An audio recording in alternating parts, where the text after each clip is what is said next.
vamos a estar dando temas de diferentes ópticas, obviamente que tengan que ver con la restauración de la familia.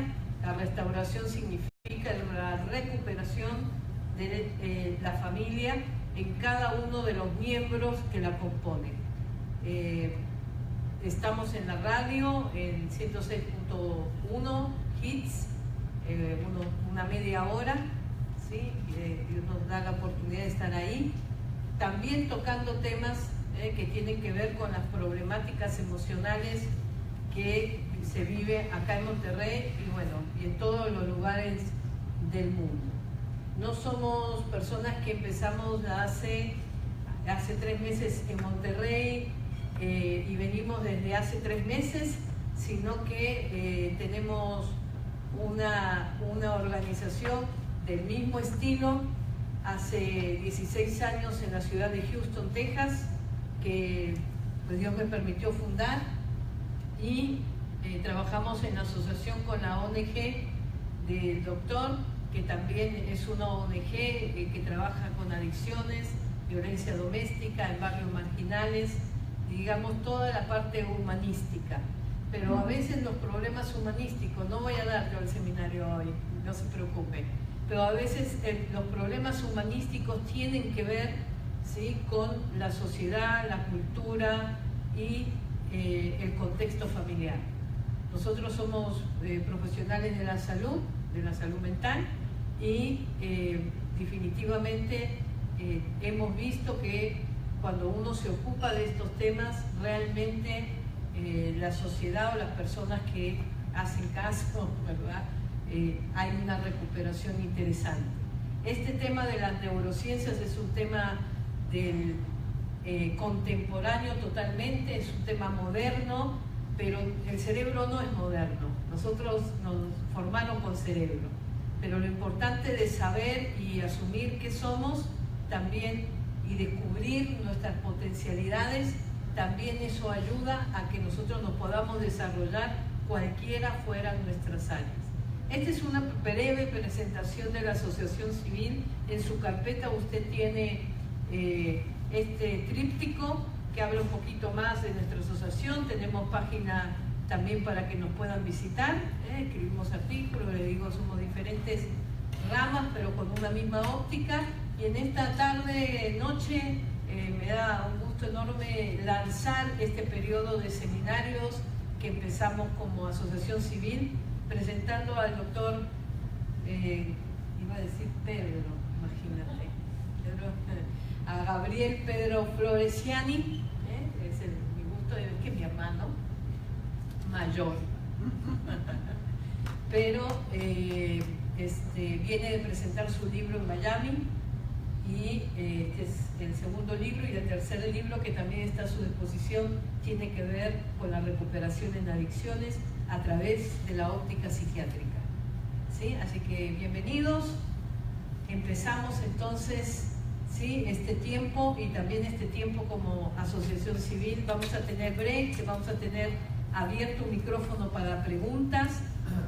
Tienen su carpetita, anoten las preguntas que sean. Estos son temas muy importantes, las cuales también el día de mañana podemos compartirnos a las personas que así lo necesiten. Damos bienvenida entonces, doctor. Muchas gracias. Bueno, muy bien, muy contento de estar aquí en México, Monterrey, hermosa ciudad, preciosa. Recién le comentaba a algunos amigos, los felicito, la ciudad es maravillosa. Da ganas de venirse a vivir acá. Bueno, muy bien. Bueno, vamos a estar hablando, trabajando en la temática de las neurociencias, que es hoy en día la ciencia que abarca distintas disciplinas, las cuales se han unido para potenciarse en el estudio de la mente humana.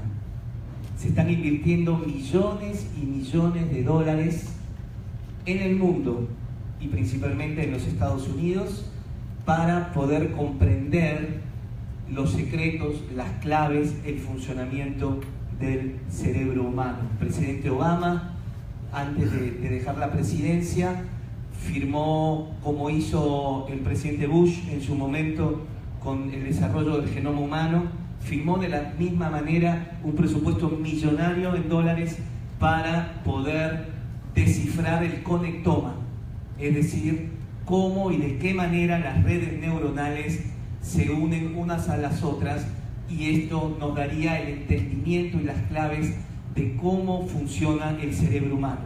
Así que, como nunca antes en la historia de la humanidad, en la civilización humana, que ya lleva aproximadamente 11.000 años, se ha avanzado y se está conociendo el funcionamiento del cerebro.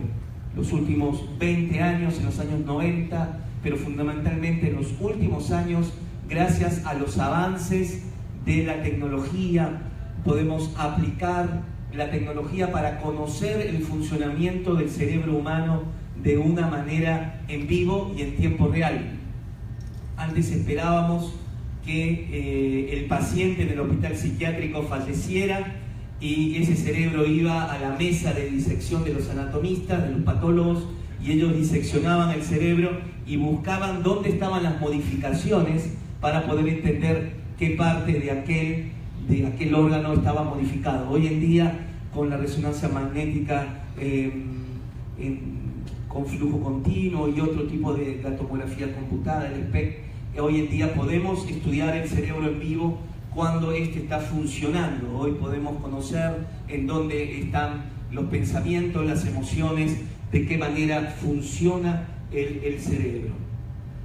Pero lo vamos a enfocar en la temática del liderazgo. ¿Por qué del liderazgo? Porque todos nosotros somos líderes. Cada uno de nosotros somos un líder. Primero, un líder en nuestras vidas. Un líder también en nuestras familias. Un líder en la sociedad y alguien que seguramente influye en el trabajo, influye en tu medio ambiente. Entonces, las neurociencias se encargan del estudio del sistema nervioso desde el funcionamiento neuronal hasta el comportamiento. Esto es lo que se encarga de las neurociencias, como les decía, abarca la psiquiatría, la biología, la psicología, la endocrinología, entre otras ciencias, las cuales unidas buscan entender el funcionamiento del cerebro. Es aportar explicaciones de la conducta en términos de actividades del cerebro, explicar cómo actúan millones de neuronas para producir la conducta, los pensamientos, las emociones, la memoria, la motivación, etc. Y cómo, a su vez, nuestro cerebro está influido por el medio ambiente. Entonces, las neurociencias es la ciencia que estudia, básicamente podríamos decir, nuestro comportamiento, quiénes somos, de qué manera respondemos, cómo percibimos la realidad. Cada uno de nosotros percibe la realidad de una manera distinta. Por eso hay millones de realidades como tantos cerebros hay en el planeta Tierra. Porque yo puedo mirar una realidad de una forma, vos podés mirarla de otra. Una experiencia puede marcarte de una manera, al otro le va a marcar la experiencia de otra manera. Esto tiene que ver cómo se estructuró nuestra psiquis, cómo se estructuró nuestro aparato psicológico. Lo que nosotros somos, la manera de pensarnos primero a nosotros mismos, cómo nos percibimos nosotros mismos, cómo percibimos nuestra realidad interna. Esto es el primer funcionamiento básico de las conexiones neuronales de nuestra psiquis. Y luego, a partir del entendimiento y a partir de esta realidad en la cual nosotros percibimos de nosotros mismos, entonces empezamos a percibir la realidad que nos rodea. Todo esto entonces es muy profundo y en la medida que la ciencia avanza nos permite entender cómo funciona el organismo en todos estos procesos de una manera muy importante. Líderes en acción, la mente del líder. Rapidito vamos a poder definir algunas cuestiones de liderazgo. Proceso de llevar a un grupo en determinada dirección. Un liderazgo eficiente es aquel que produce un movimiento hacia el mejor logro posible a largo plazo para el equipo que se lidera. Es decir, el líder lleva adelante un proceso de guiar a un grupo en determinada dirección. Pero el liderazgo hoy en día, en el 2017, no es el mismo que hace 10 años atrás.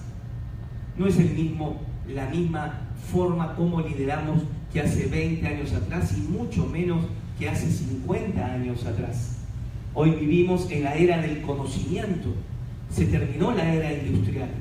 Nosotros, los que vivimos en este tiempo, tenemos la fascinante experiencia de vivir en el cambio de siglo, en el cambio de milenio y también en el cambio de era. Mi cerebro es un cerebro formado en la era industrial, con libros de texto en el colegio de la era industrial, en tiempos analógicos.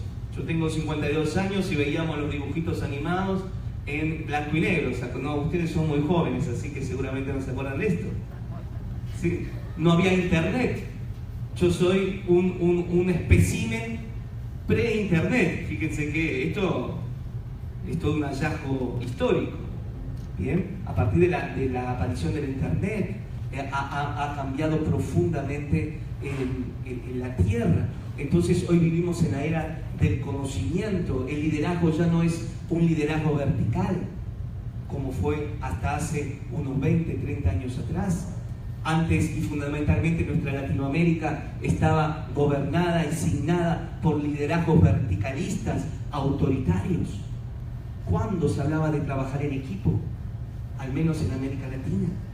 Pero hoy en día este liderazgo vertical se ha terminado. Hoy debemos de abrir nuestra mente. Debemos de abrir la mente a los nuevos formatos y estar muy perceptivos de lo que hoy se maneja en el mundo. El liderazgo de hoy es un liderazgo horizontal, un liderazgo en donde debemos de consensuar con nuestro equipo, donde debemos de delegar, aprender a delegar, donde se terminó la obediencia de vida. Yo decía, hacemos esto, esto y esto, y se terminaba el asunto. Hoy en día hay que negociar, las personas tienen su punto de vista, las personas tienen conocimiento, acceso al conocimiento. Entonces esto hace que el liderazgo, el cual hemos estado acostumbrados durante mucho tiempo, es un modelo terminado. Esto implica entonces un esfuerzo permanente de cada uno de nosotros de flexibilizar nuestra mente, flexibilizar de tal manera de adquirir nuevos conceptos, nuevas ideas, para que podamos seguir adelante y poder desarrollar la visión que tenemos. Nuevo paradigma para el liderazgo: reconocer el avance de la ciencia para la comprensión del ser humano. La ciencia tiene muchísimo para aportar al conocimiento del ser humano. Hoy, desde la medicina, es increíble lo que se ha avanzado.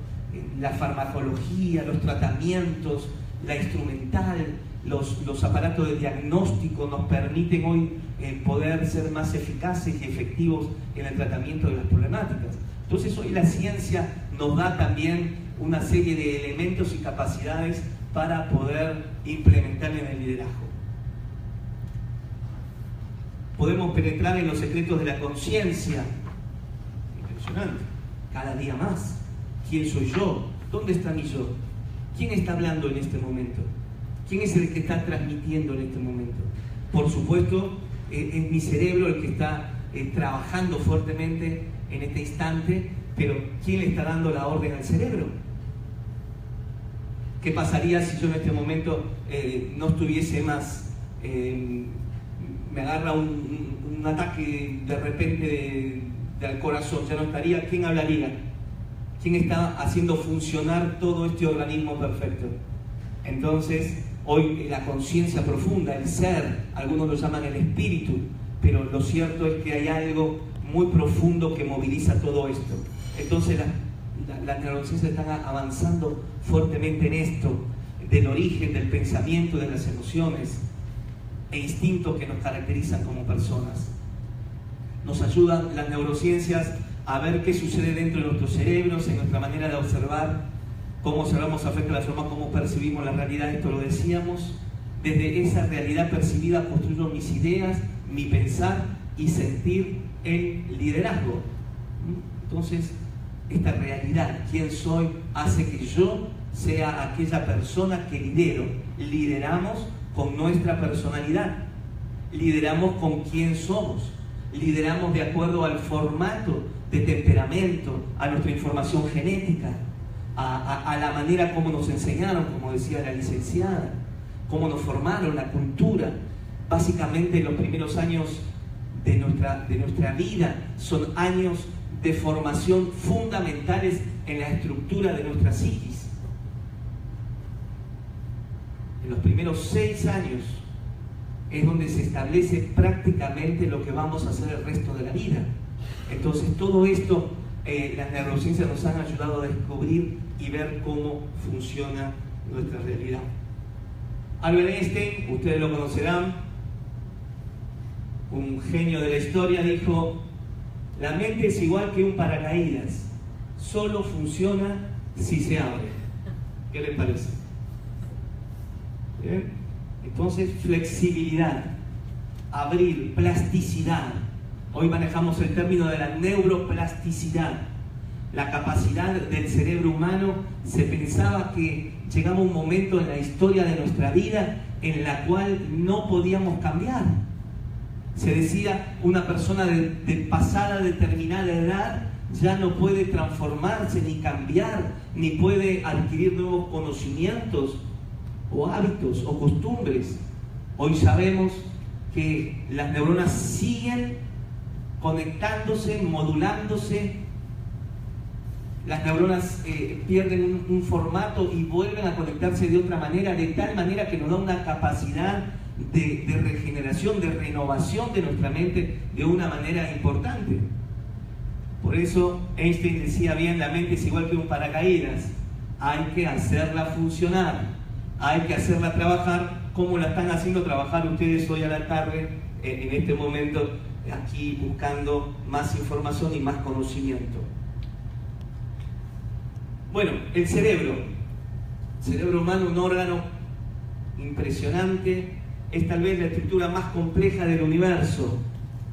No hay ninguna criatura en este planeta Tierra que posea el cerebro que poseemos nosotros.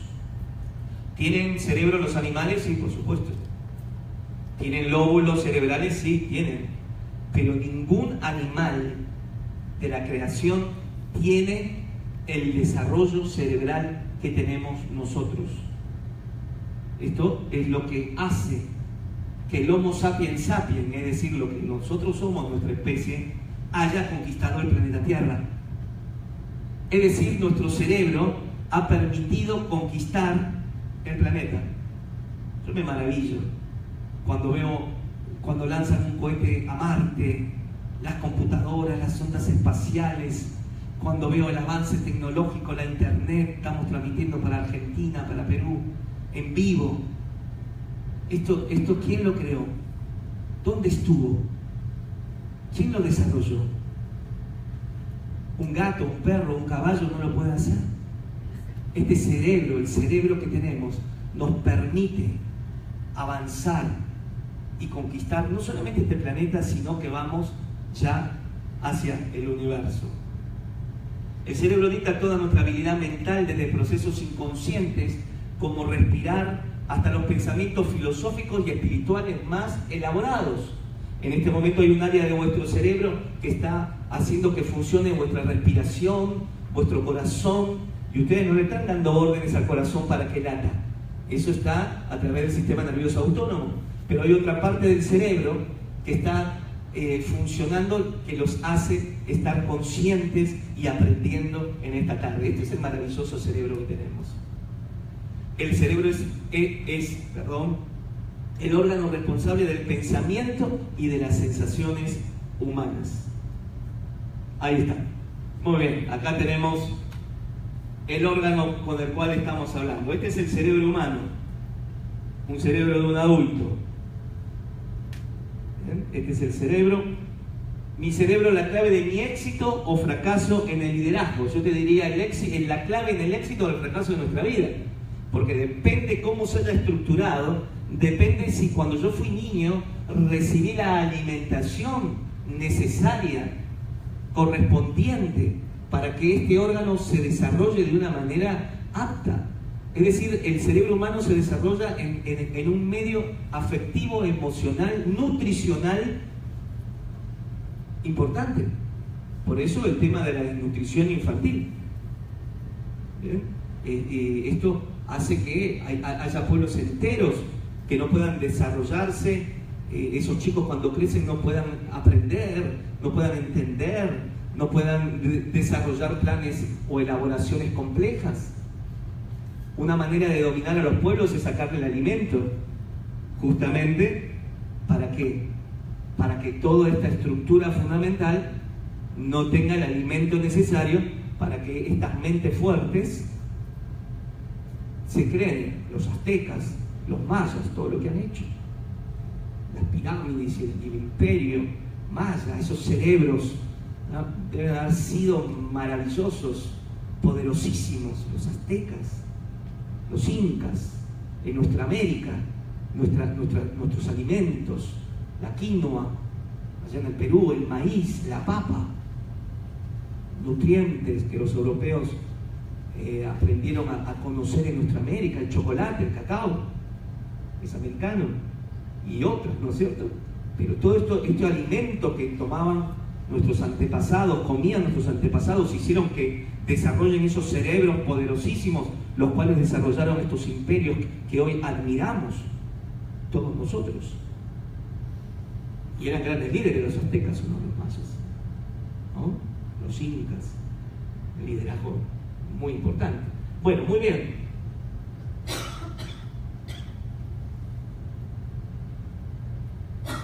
Nuestro cerebro tiene 100.000 millones de neuronas, unas cuantas. ¿Qué les parece? Epa. Yo cuando pongo este gráfico, algunos se sorprenden y dicen, ¿tantas neuronas tengo? Se sorprende, ¿sí? Algunos, acá la licenciada dice, ¿cuántas funcionarán? Bueno, ahí está la clave del asunto. Pero que tenemos 100.000 millones de neuronas, las tenemos. ¿Bien? Este es un gráfico, miren, qué interesante. Este es una neurona, otra, y fíjense cómo hacen un entramado, un tejido neuronal, cómo están conectadas unas con otras.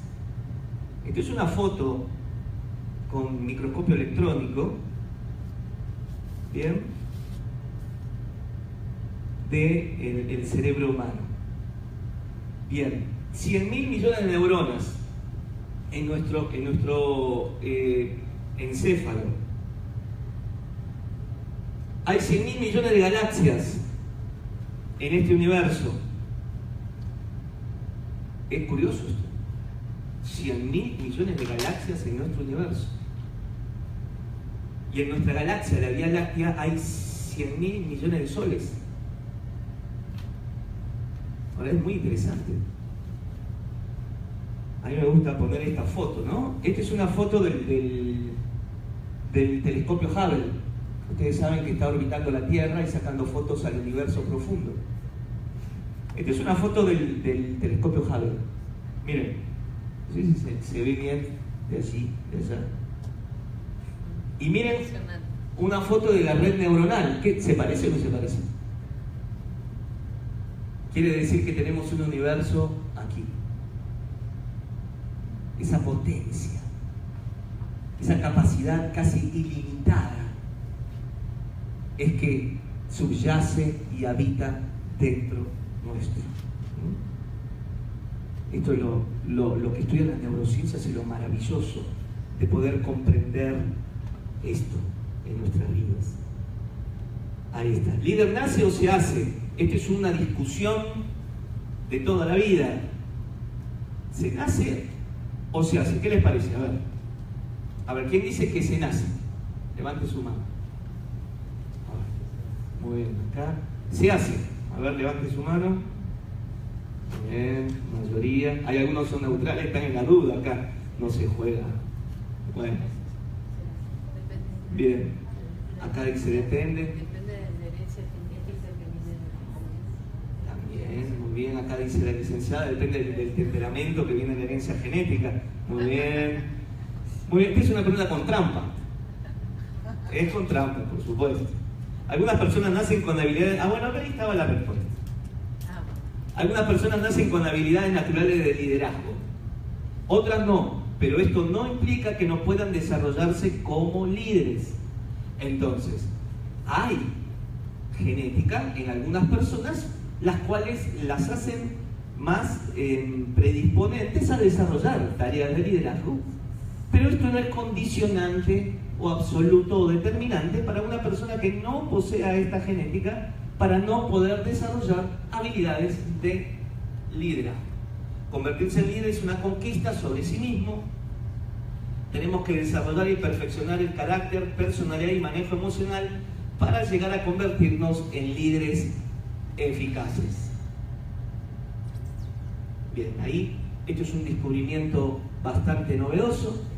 La genética del líder, genotipo RS4950, es un genotipo que han podido determinar en un estudio con 4.000 personas, las cuales tienen dotes de liderazgo, y pudieron encontrar este gen, lo cual hablaría que tiene que ver con las habilidades naturales del liderazgo. Hoy está de moda el mapeo genético, me imagino que en Monterrey también, cualquier cosa, hacete un mapeo genético y ahí ves bien. Bien, entonces tenemos este genotipo, pero fundamentalmente, entonces, si no está, podemos desarrollarlo, prepararnos, aprender, poder tomar modelos, clases y desarrollar esto. Hay personas que tienen este gen, y si no lo ponen en funcionamiento o no tienen una adecuada formación o estructuración de su psiquis, este gen nunca va a poder desarrollarse como podría desarrollarse. Somos genética y somos ambiente. Somos un 10% genética, pero fundamentalmente 90% ambiente. Por eso es tan importante lo que hacemos con el cerebro de nuestros niños. Yo tengo 2 hijos, Carla Melina de 16, Santiago Pedro de 12. Sus cerebros son modulados por mí y por mi esposa Cecilia, la cual también le manda saludos. Ella es médica psiquiatra, me manda muchos saludos, seguramente nos está viendo. Pero entre mi esposa Cecilia y yo tenemos una importante tarea o factor en la modulación y formación del cerebro de nuestros hijos. Porque 10% genética, 90% de lo que vivan en casa. De la estimulación, la modulación, la seguridad y cuantas otras cosas más que como papis le damos a nuestros hijos. Nuestras capacidades cerebrales son más amplias de lo que habitualmente utilizamos. Algunos autores dicen que solamente usamos entre el 10 y el 15% de nuestra capacidad neuronal. 10 y 15, poquito eso, ¿no? Acá en el mío. Yo creo que mejor, porque no estaría el planeta. Si con 10 y 15 hacemos lo que hacemos, imagínense con 5 más. Esto sería la explosión nuclear. Yo creo, ¿no? Es sabia la naturaleza, Dios, el creador, de limitarnos ahí. Pero estos genios como Einstein, como Stephen Hawking, como tantos otros, seguramente conectan unas cuantas neuronas más que nosotros. Bien. El sistema funciona electroquímicamente, es decir, somos química. Hay 4 elementos constitutivos del universo: carbono, oxígeno, hidrógeno y se me está perdiendo uno. Nitrógeno, hidrógeno, carbono y oxígeno. ¿Bien? Son los 4 elementos constitutivos del universo. Esos 4 elementos están en nosotros también. Por ejemplo, en psiquiatría dosamos litio. Cuando sospechamos que una persona es bipolar, ustedes saben que las personas bipolares son las que tienen fluctuaciones anímicas. En un momento están expansivas, contentas, felices, inician cosas, sueñan, no duermen, compran, están entusiasmadísimas y de repente hacen un clic y están depresivas, distímicas, dejaron de hacer lo que habían empezado a hacer. Y nosotros, cuando sospechamos que una persona tiene fluctuaciones anímicas o puede llegar a ser bipolar, le dosamos litio. El litio es un elemento que está en el universo, que los científicos, los astrofísicos detectaron que es uno de los elementos que se disparó en los tiempos del Big Bang.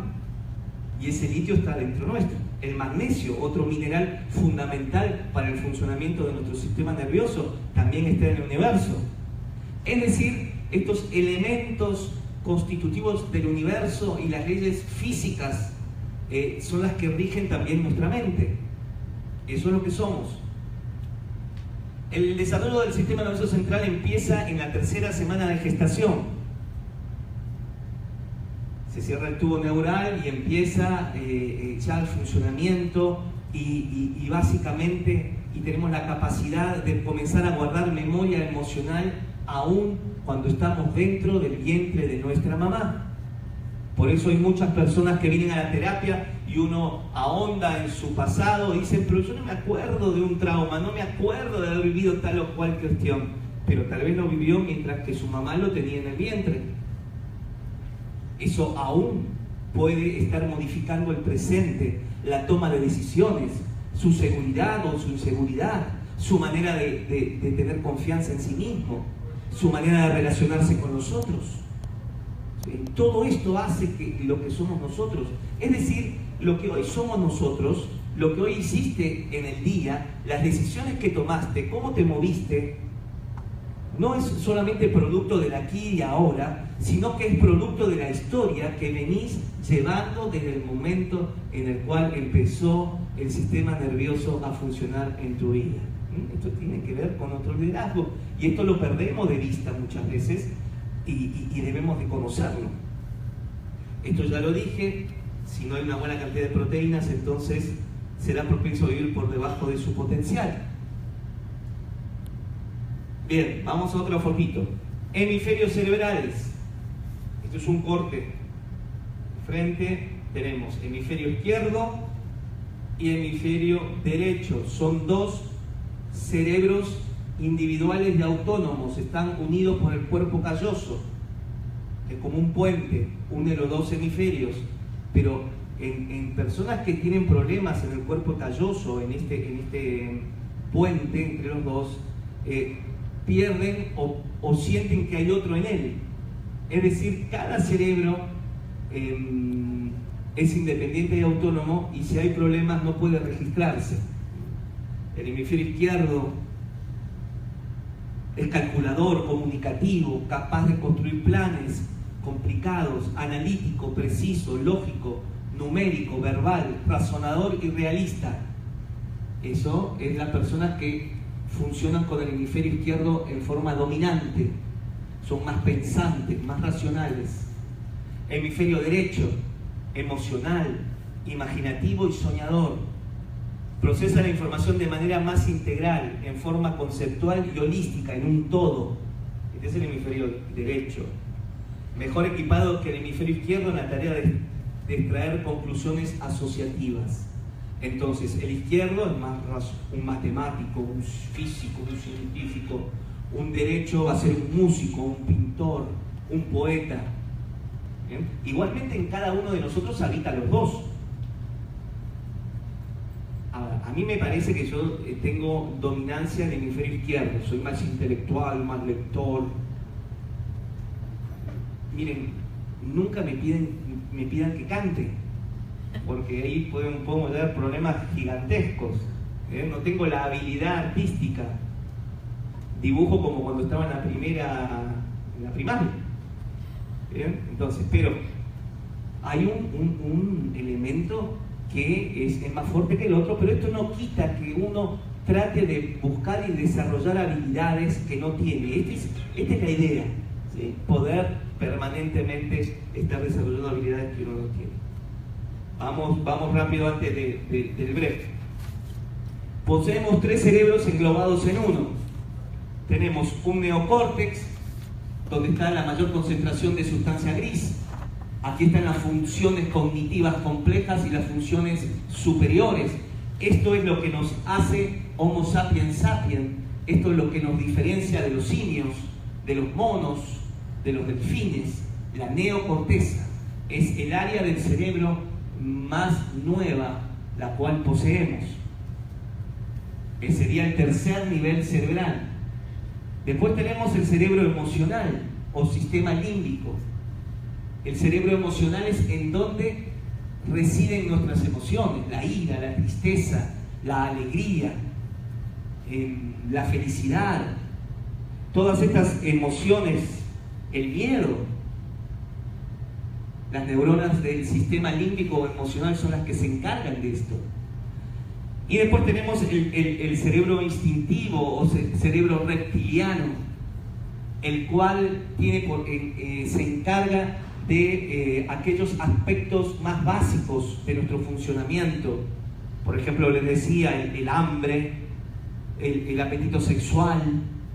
Y un detalle importante, ahora que estamos hablando de liderazgo, tiene una función muy importante en la elección de líderes.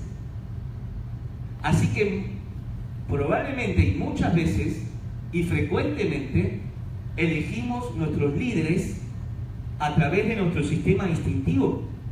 Y esto lo conocen en neuromarketing y lo conocen los que hacen las campañas políticas y los medios de comunicación, lo saben muy bien. Nosotros elegimos a nuestros líderes más que todo por las sensaciones que esto nos causa, muy primariamente, y tiene mucho que ver el sistema instintivo. Luego que lo elegí, le voy a poner emocionalidad, me voy a comprometer emocionalmente con mi líder, y luego voy a racionalizar lo que el líder dice. Ese es el proceso de la elección de un líder. Así que básicamente elegimos un liderazgo de una manera instintiva, no tan racional. Fíjense ustedes, me imagino que aquí en México debe ser igual que en la Argentina. Hoy las campañas políticas son, ¿no es cierto? ¿Quién habla ahora? ¿Qué político habla de la plataforma ideológica del partido? A ver, acá pasa eso. En México. Hablan de la ideología del partido. El caso Morena con López Obrador.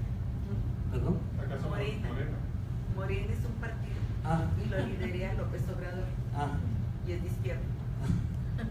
Está bien. Entonces, pero hoy en día básicamente las campañas políticas, por ejemplo, el domingo hubo elecciones en Argentina.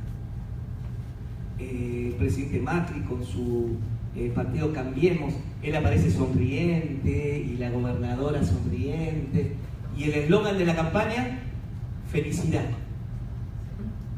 ¿Y todos contentos? Felicidad. Y la plataforma y lo que van a hacer y los cambios políticos y las reformas laborales, nadie explicó nada. Lo mínimo es la carita feliz, Cambiemos. No, acá pasa algo parecido, ¿sí?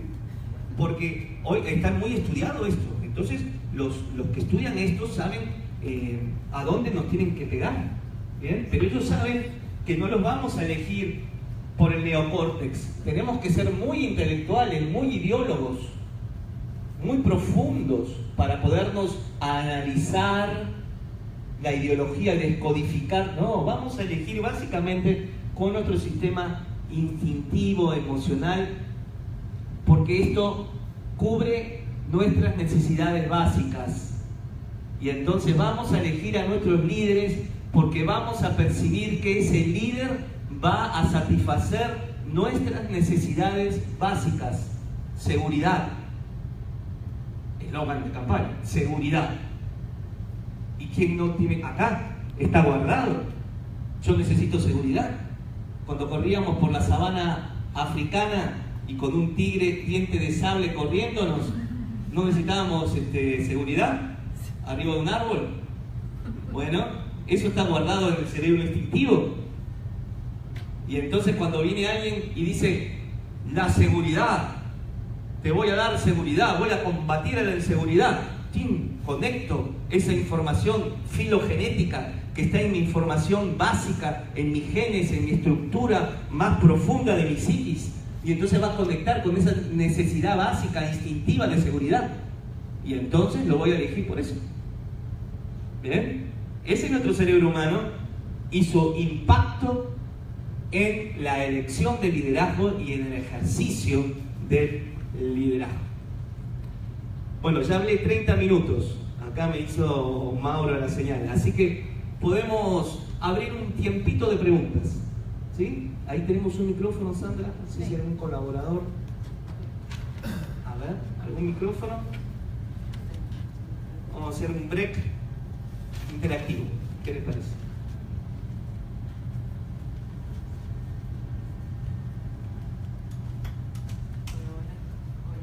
Hola.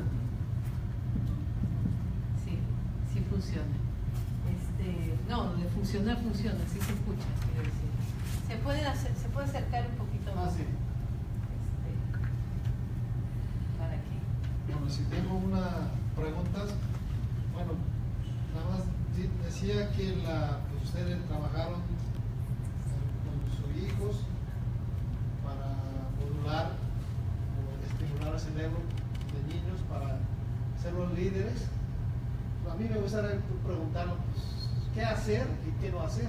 Imagino que es una pregunta que quiero hacer porque tengo muchos niños. En cuestión de convertirlo en liderazgo, dice ya no es vertical, liderazgo horizontal. Entonces una pregunta es, ¿qué hacer, qué no hacer? Fomentar ese liderazgo. Muy bien, muy linda pregunta, muy importante también. Bueno, muy bien. Es el rol del papá y el rol de la mamá. Cada uno tenemos un rol distinto. El rol del papá es un rol de seguridad, de reafirmación, de felicitación. Mi hijo juega al fútbol y cada vez que mete un gol, yo estoy detrás del alambrado. ¿Y dónde creen ustedes que él mira? A mí. ¿Y yo qué hago? Bien. Aprobación. Algunas veces no juega tan bien. Bien. Y yo le digo, no, tenés que ir a... Yo tengo ahí una parte media de director técnico, frustrado ahí de River Plate. Entonces le agarro y le digo, hijo, pero no, tenés que dar pase y pasar la pelota y pum, pam, pam.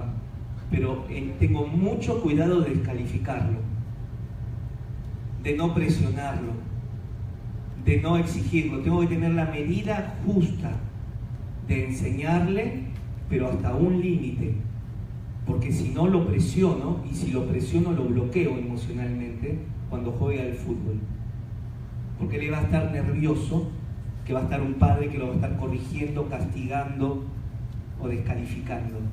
Entonces le doy las instrucciones, pero me detengo en un momento y le digo, hijo, te digo esto, y no te digo más. ¿Bien? Entonces, no presionar al hijo. Si saca una mala nota, que gracias a Dios no saca casi, pero si saca mala nota... Calificación. Muy bien. Estimularlo. Bueno, vas a ir bien, estudia más, dale más, vos sos inteligente. Pero si yo le digo, tú eres un burro, mirá cuánto te pago de cuota del colegio, lo que me cuesta pagarte la cuota del colegio, y vos me respondés así, un poco presión, lo pongo nervioso.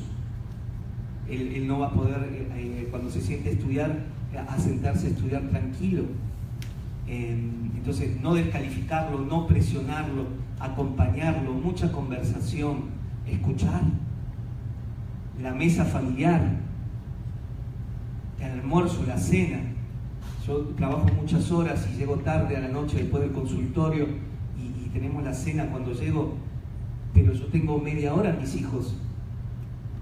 Y el mundo y los medios de comunicación y la internet lo tuvieron 23 horas con 30.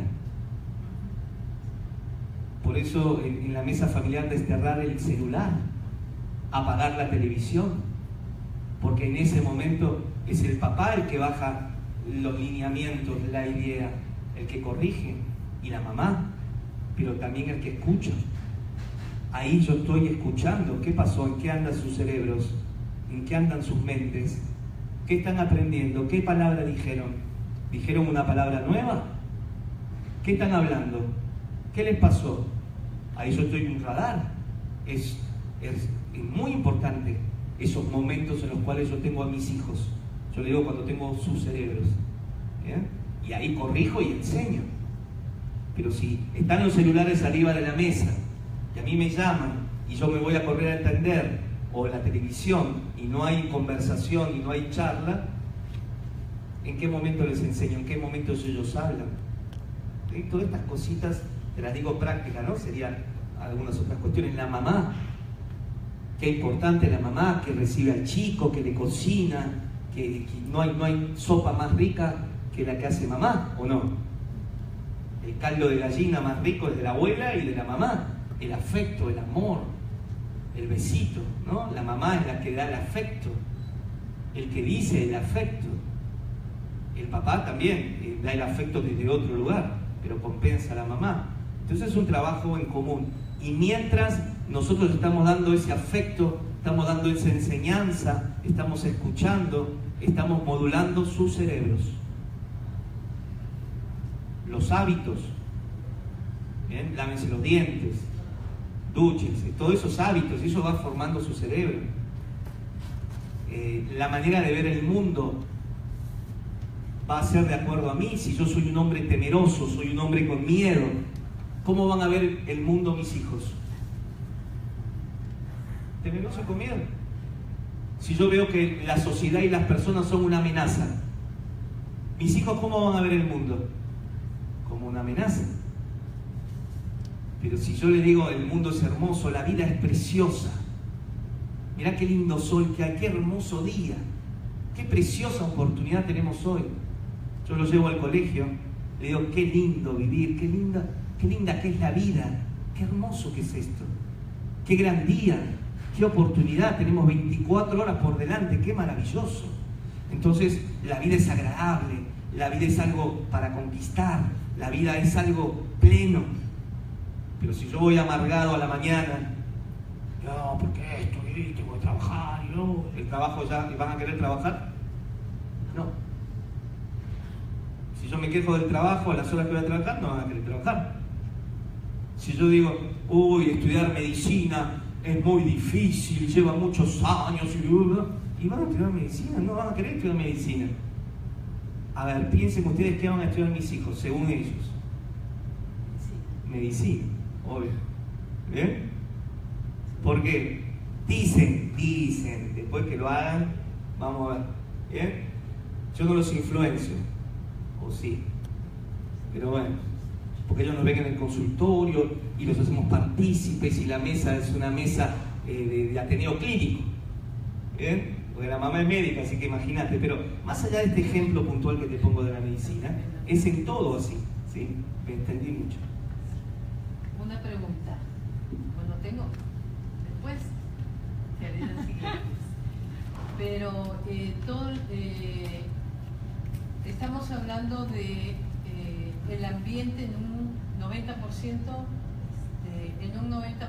de importancia, pero siempre apuntando cuánto porcentaje a lo emocional. Porque lo instintivo es algo que nosotros traemos como instinto de autoprotección y demás, pero el apuntamiento, no sé cómo se dice, ¿es exclusivamente en la parte emocional o también hay un porcentaje donde apuntamos, pues estamos hablando de la niñez, en lo emocional o en el razonamiento? Bueno, muy buena aclaración, muy bueno, gracias por la pregunta. Nuestro cerebro se va mielinizando, se va madurando, y el recién nacido tiene un cerebro muy primitivo, solo un 10% de conexiones neuronales, pero en la medida que va mielinizándose, es decir, conectándose el cerebro, se vuelve primero un cerebro emocional. ¿Bien? En el niño, en el adolescente es muy emocional, tiene poca conexión en el cerebro racional, por eso el adolescente no le puedes dar grandes discursos, sino que va a ser el mensaje mucho más emocional, con un contenido, va a descifrar mucho más lo emocional. Antes se pensaba que la adolescencia terminaba entre los 18 y 22 años. Hoy sabemos que la adolescencia continúa, es decir, voy a expresarme bien, la maduración del cerebro continúa hasta los 30 años. Así que, ¿vieron cuando se dice alguna vez, me parece que este sigue siendo un adolescente? Bueno, hay una explicación. Pero hoy se sabe que el cerebro termina de modularse básicamente a los 30 años, pero en los primeros años es eminentemente instintivo y después emocional. ¿Sí? ¿Alguna pregunta más? Claro que sí. Sí, bueno, comentaba que el cerebro lo utilizamos entre un 10-15%. ¿Cómo puede ser alguien para utilizarlo en mayor porcentaje? Y no sé si eso puede hacer en cualquier etapa de la vida o se tiene que fomentar desde muy chicos para después continuar con ese porcentaje de utilización. Muy bien, gracias por la pregunta también. Mira, avanza tanto las neurociencias que este dato que te di también está en discusión, todo está en discusión. Pero voy a ser puntual con la respuesta. Te mencionaba el término neuroplasticidad. Este concepto, el cual habla de que yo puedo conectar nuevas áreas de mis neuronas y de mi cerebro en la manera que yo lo estimule. ¿Bien? Con ejercicio, con lectura, con aprendizaje, con seguir haciendo que funcione, tomando nuevas habilidades, y esto habla de que se puede conectar nuevas áreas neuronales. Entonces podemos ampliar nuestra capacidad. Lo que nos juega en contra para esto es el estrés. El estrés es el enemigo número 1 de la neuroplasticidad y también de la neurogénesis. Hasta hace no muchos años atrás se pensaba y se sabía que neurona que se moría no se reemplazaba. Hoy sabemos que hay lugares del cerebro como la amígdala, el hipocampo, que son jardines del Edén de nuevas neuronas. Hay neuronas bebés que permanentemente están naciendo. Este concepto ya es totalmente obsoleto, que no vuelven a nacer nuevas neuronas. Entonces esto hace que la potencialidad de hacer crecer nuestro desarrollo cognitivo, intelectual, conectar nuevas áreas, es ilimitado. Te decía, en el caso nuestro, el estrés es el enemigo número 1, porque aumenta la secreción de glucocorticoides. Lo que hace, a mí me gusta graficarlo, es como echarle ácido a estas regiones donde nacen nuevas neuronas. Bien, entonces tenemos que dormir bien, por lo menos 8 horas, en un sueño profundo, porque cada vez que vos tenés un buen sueño, tenés un sueño reparador, y en ese momento que vos estás durmiendo bien, salen las neuronas reparadoras, las neuronas de la glía, a reparar a las neuronas, a darles de comer, a ayudarlas a que vuelvan a su funcionamiento. Por eso, una de las cosas que hacemos nosotros cuando viene un paciente es preguntarle ¿cómo duerme usted? Y una de las primeras cuestiones que hacemos es regularle el sueño. Fundamental. Primera cuestión es regularle el sueño, porque sabemos que un buen dormir va a ayudarlo a reparar su sistema nervioso. Entonces, deporte, buena alimentación, y permanentemente estar ejercitando, como decía el cerebro. Sí, adelante. Por favor, corríjame si estoy equivocado. Con respecto a la pregunta del señor, yo creo que lo más importante no sería enfocarnos en hacer líderes a tus hijos, sino enfocarte en tu ser líder. Okay. Del momento que tú eres líder, ellos van a imitar esa situación, a mi gusto. Con respecto a lo que mi hermano pregunta, un ejemplo, hay pacientes que tienen EBCs, accidentes cerebrovasculares, y no es que se genere de nuevo la neurona, es más bien que busca otro camino. Es como una red eléctrica, ¿no? O sea, de repente ahí hay un cortocircuito, busca para otro lado. Entonces, exacto. No sabía del sistema límbico que tuviera regeneración. La única parte del cuerpo que se regenera es la piel y el hígado, a veces. Pero buscan otros caminos, ¿verdad? Y evitar cosas que nos dañan. El alcohol daña, el cigarro daña. Evitar el estrés está muy canijo. Vivimos en una sociedad donde estás en el estrés en el tráfico, convivir con gente y todo.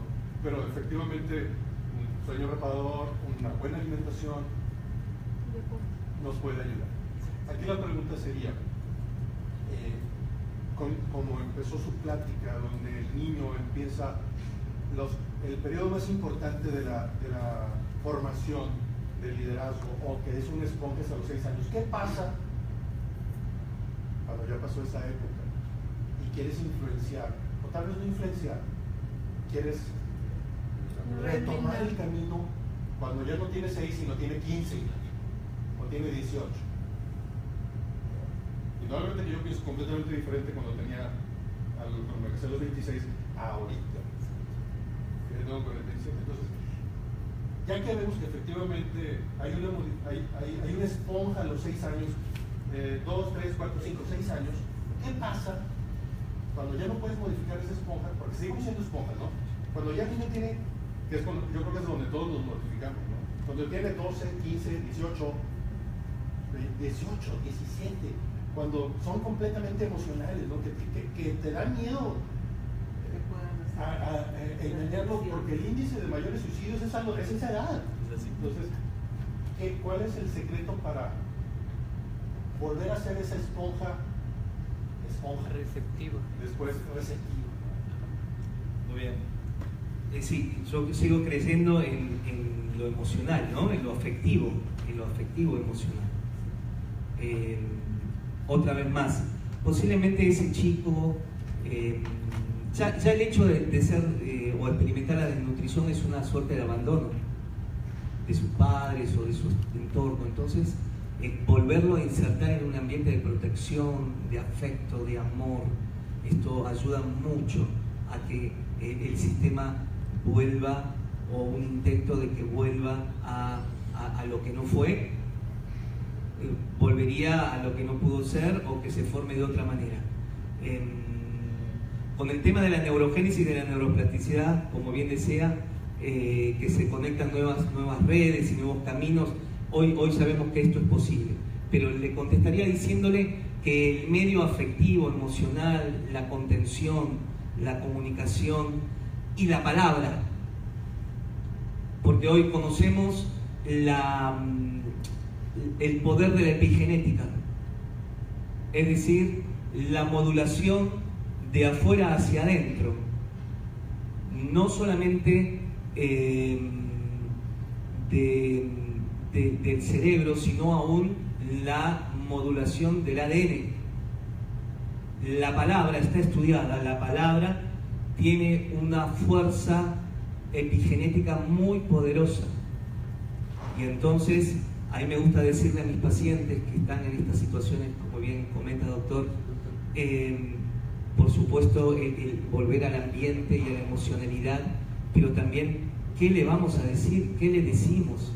Vos vas a poder, hay esperanza, vas a poder salir, si hay personas que te quieren, es decir, la palabra tiene una fuerza y un poder modulador aún en el área del ADN, de la genética, ¿sí? Entonces se produce una nueva síntesis de proteínas y nuevas cadenas de proteínas, las cuales hacen que el sistema pueda modularse y regenerarse.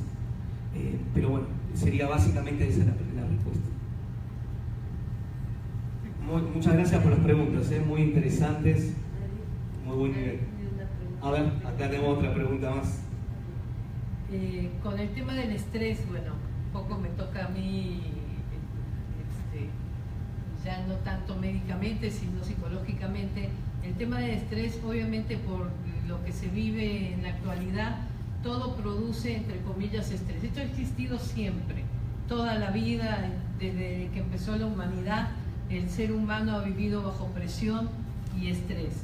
Lo que sí, gracias a Dios, en estos últimos años, porque son años, ni siquiera el siglo pasado, son años, lo que se ha descubierto es que, por ejemplo, el gasto de adrenalina, el hacer ejercicio y muchas otras actividades aprendidas pueden modular y distender el efecto nocivo del estrés en el cerebro, en las emociones y obviamente el efecto en el cuerpo. Somos un todo, y al poder manejar con hábitos aprendidos, y esto tiene que ver también, disculpe doctor que agregue o ponga un pedacito de un granito ahí, ¿sí? El aprender a manejar el estrés, como se dice vulgarmente, a manejarlo, tiene que ver con actividades aprendidas, hábitos nuevos,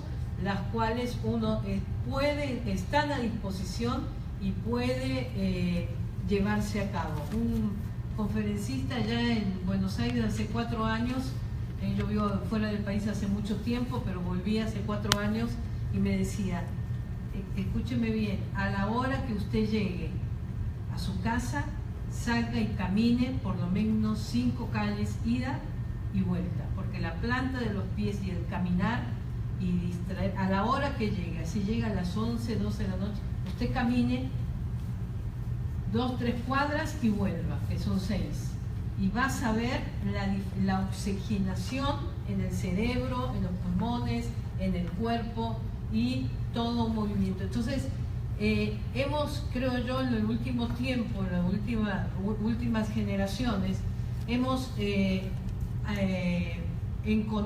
ha encontrado en la humanidad muchas maneras de poder hacer un equilibrio físico-emocional y psicológicamente y cerebralmente con respecto al cuerpo y al tema del estrés.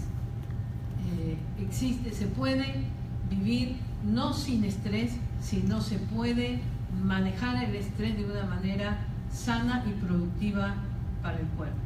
Sí, se lo dicen personas bastante activas y con bastantes estrés, pero que sí, y sirven y funciona.